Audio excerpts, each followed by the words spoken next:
Então, vamos ver como que funciona a ideia por trás da Constituição da indicação de ministro para a Corte Suprema, para o STF, para o STF. Eu já falei o nome errado. Então, mais ou menos funciona mais ou menos da seguinte forma, não. É exatamente o que eu vou falar.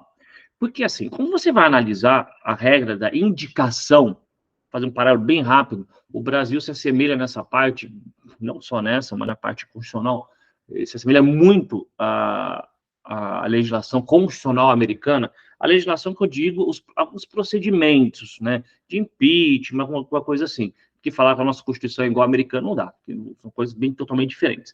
Mas, assim, a indicação americana, para mesa da corte, é não, eu tenho que falar o contrário. A indicação do Brasil é Ctrl-C, Ctrl-V da indicação americana. Em qual sentido?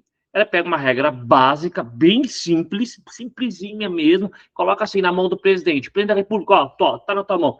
Indica o próximo cara que vai ficar uns 40, sei lá, depende da idade, uns 30, 35, no mínimo 40 anos, fazendo a conta rápida, no mínimo 40 anos, sentar na cadeira fazendo muito estrago, não, sei lá eu, tá? É uma indicação, quando eu entrar no artigo 101 da Constituição Federal, é uma indicação literalmente política. Ah, é uma indicação jurídica? Não. Não adianta pensar, e na época que foi o Bolsonaro, foi jurídica? Não, foi política. Do Lula anterior foi política, da Dilma foi política, de todo mundo, do Temer foi política. Não existe indicação de ministro do STF que seja uma indicação jurídica. Se você falar que é jurídica, já errou. Por que você errou? Porque quem indica é um político. Mata a história aqui, quem indica é um político. Então, a indicação, se é do presidente, ele é político. Então, a indicação, ela é, sim, política.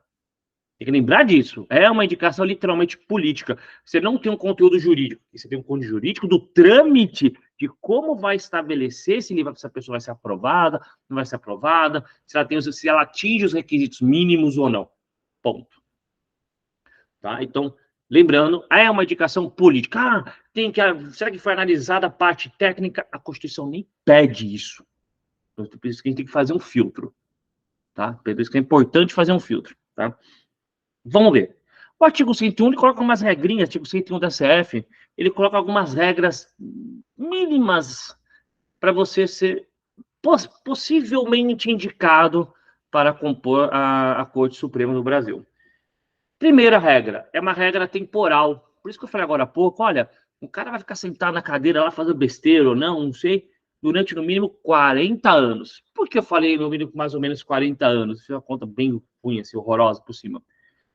Porque funciona 40 anos? É, 40 anos. Por que eu falei 40 ou 45? Ah, sei lá, tanto faz.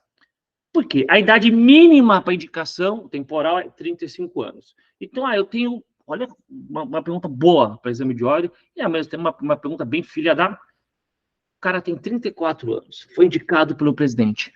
Ele pode ser indicado pelo presidente? A resposta, deixa eu ver, pode. Pô, mas eu acabei de falar que é 35 e tá falando que com 34 pode? O que interessa, lembra sempre essa regra para não ter dor de cabeça.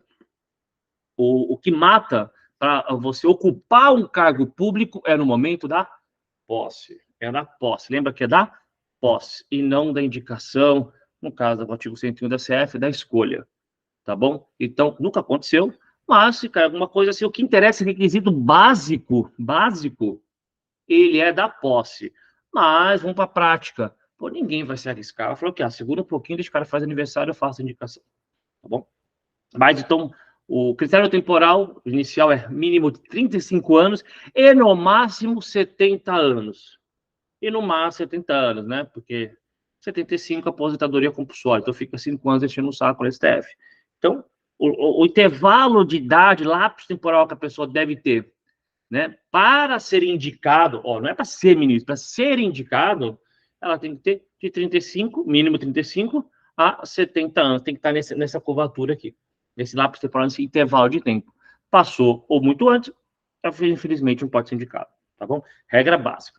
Antes de eu continuar no artigo 101, o artigo 101, quando ele vai falar essas características, ele não faz uma indicação, ele fala, olha, vai ler lá o artigo 12 da CF. Ele só fala o 101, mas tem que ler o 12, porque o artigo 101 trabalha junto com o 12. aquele conceito de interpretação sistemática, não é só ler, o artigo fala isso, tal. Você tem que, muitas vezes, ler o que está no artigo, agregado com outras informações, com outros dispositivos, no caso, o artigo 12 da Constituição. O que fala o 12, só para não ficar não ficar com esse buraco?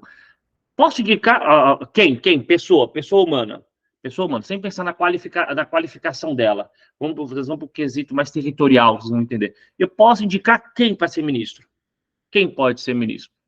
Só pode ser ministro brasileiro nato. Isso é importante anotar. Só brasileiro nato. O naturalizado, ele pode prestar N concursos, principalmente professor, mas ele não pode ser ministro. Existem algumas regras, alguns cargos que a Constituição, com um conceito de proteção de soberania, falou, olha, pera lá. Então, assim, tem que ser presidente da República, ministro do STF, ministro da Defesa.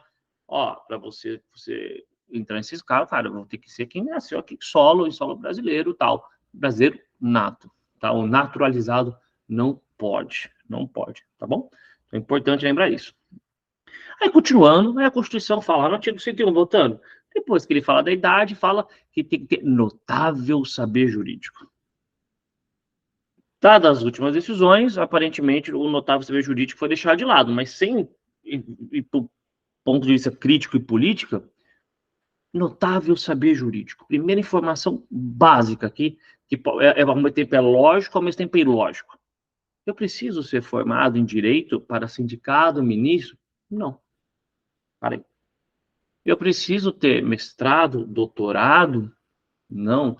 Especialização, MBA, NBBB, não sei o quê. Precisa ter alguma coisa, ser professor universitário para ser indicado ministro da Corte Superior, da Corte Superior, da Corte Suprema? Não. Não preciso. Aí você pensa, pera. Está escrito notável saber jurídico. Notável saber jurídico. Você não colocou assim. Bacharel em Direito com notável saber jurídico. Formado em Direito, formado em Ciências Jurídicas e notável saber jurídico. Ele não fala isso. Então, obviamente, na prática, a questão de lógico o cara tem que ser formado, tem que ter passado minimamente pelos 5 anos. Olha o que passam e fazem o que fazem. Então, você tem que colocar o que na cabeça? Não existe regra, uma regra qualificadora de graduação. Não tem essa parada. O que tem aqui é uma única coisinha pequenininha, que é notável saber jurídico. Ponto, para aí, não tem mais nada. Notável saber jurídico. Então, preciso ter mestrado? Não. O ministro Toffoli, quando foi indicado, até hoje fala, que ele não tinha mestrado, ele não tinha doutorado. Tá bom. Eu acho que minimamente precisaria sim ter. Porque você é uma pessoa que está julgando o destino da nação. O Brasil tem um problema muito sério, que isso espero que mude, que a nação parece que é voltada para condições constitucionais do STF. E não. Quem governa um país é administrativo e político, são coisas diferentes.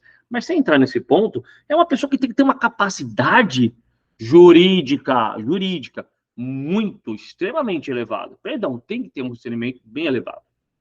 O mestrado, doutorado traz essa bagagem. Lógico que vai trazer. É essencial? Para aí. Vamos olhar para a Constituição. Não, a Constituição fala que não.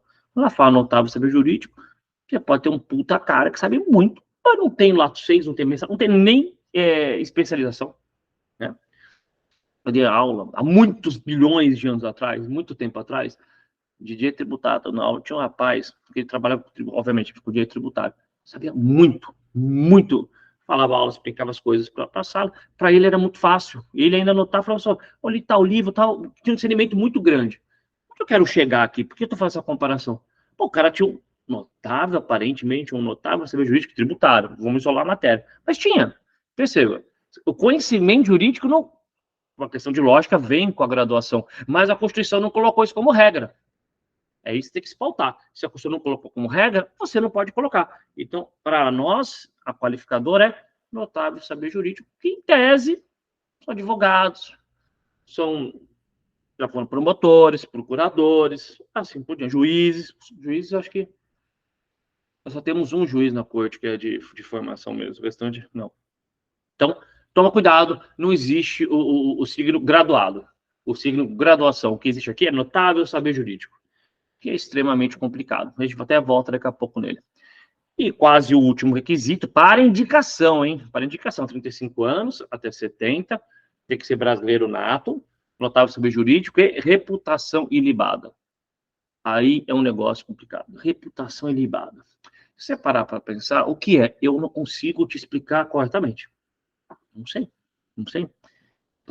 É uma pessoa que não sofreu processos criminais, cíveis é complicado, deixa civil de lado. Processos criminais? Eu acho que sim. Olha como eu falei para vocês, eu acho que sim.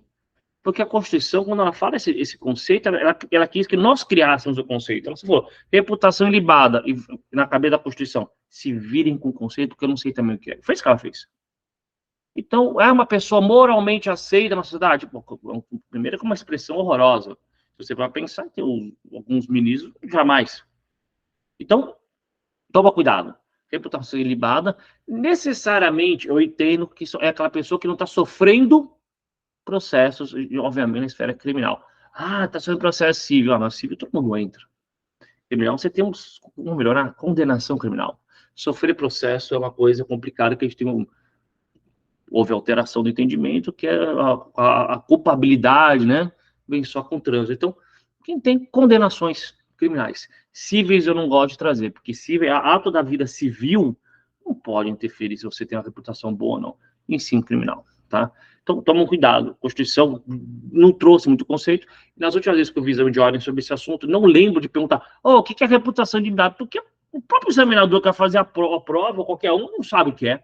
Cada um vai ter o seu próprio conceito, que é bem complicado. Bem complicado. Para a gente finalizar, que a ideia é fazer os vídeos curtos, olha, tudo isso que eu falei é para quê? É para a pessoa ser, escolhida, ser indicada para eventual aprovação. Aí você pergunta, aprovação como? Vem o sistema norte-americano trazendo aqui para a gente. O presidente indica, né? E supostamente as cabeças brancas, que seria o Senado Federal, quem tem a capacidade, tem um pouco mais de carga de vida e de política, em tese, iriam verificar se aquele cidadão nato, se ele tem condição ou não de participar. Participar não, de se integralizar a Corte Suprema. Ou seja, eles vão fazer uma análise política de novo. Ah, vai ser feita uma análise jurídica? Lógico que não. É uma análise política para o Senado Federal em duas fases. Tem a chamada sabatina, onde o indicado fica à disposição dos senadores para responder perguntas, e no final é feita uma votação, vou falar quase simbólica, vocês vão entender, quase simbólica, para saber se ele vai ser aprovado ou não por aquela comissão.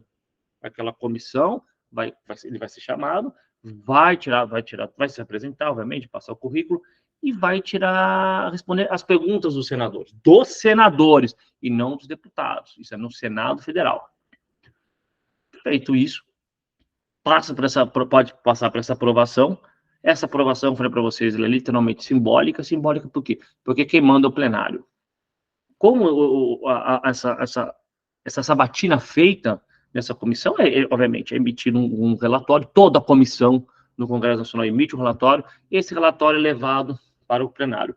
O plenário que vai deliberar se concorda ou não concorda, se aprova ou não aprova. Maioria simples, se aprova ou não aprova. Então, olha a loucura que eu vou falar. Vamos fazer de conta, chega uma sabatina que faz lá e reprova aquele indicado. Nunca aconteceu, nunca tivemos reprovação de ministro, né? Não dá para saber quando vai ser a primeira vez. Quando passa essa aprovação nessa comissão, vai para o pleno, vai para o plenário do Senado. Aí o Senado vai fazer o quê? Opa, pera lá, vamos ver isso aqui. Será que tá certo ou não? Se o Senado falar sim, é sim. Se o plenário falar não, é não. Olha o que eu vou falar. Se a comissão falou não e o plenário falou sim, sim prevaleceu. Quem manda é o plenário. As comissões são agregados, são fatias minúsculas do plenário. O plenário é formado por 81 senadores. O que interessa é igual nos 513 deputados. O que interessa é o plenário dos deputados e o plenário dos senadores. As comissões são apoio, elas criam documentos, criam relatórios de apoio para eventuais aprovações ou negativas reprovações. Tá? Então, vou voltar um pouquinho. O presidente indica e joga a bomba na mão do Senado. O Senado que vai ter que avaliar, se parar para começar comigo, se aquela pessoa tem notável saber jurídico e reputação ilibada. Isso deveria ser um pré-requisito do presidente, mas o filtro é do Senado Federal.